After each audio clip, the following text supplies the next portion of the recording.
Hello mga ka-viewers, meron na naman tayong masarap na roast pork with gravy sauce. Ayan guys, ang ating pag-prepare, ang ating roast pork, ang karne. Dapat talian natin yan guys para maganda, para magiging buo siya. So ating sauce, gravy sauce, yan guys ang ating ilalagay.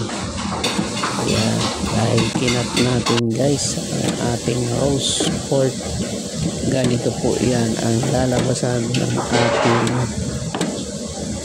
pork roast pork na tinali, na binilog-bilog para buo siya, ganyan ang lalabasan. So titimpla po tayo ng sauce, gravy sauce, para ilalagay natin guys ang ating roast pork. Ito po yung ating toppings, yan, corns, carrots and bagu beans. Yan guys ang ating gravy sauce na ilalagay natin dyan. So ganyan lang guys ang mga ka-viewers, simple lang yan.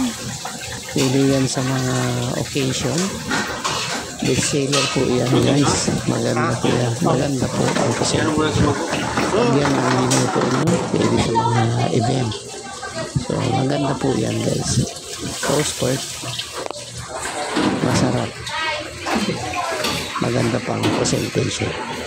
Ngayon lang mga ka-viewers, pwede yung gayain.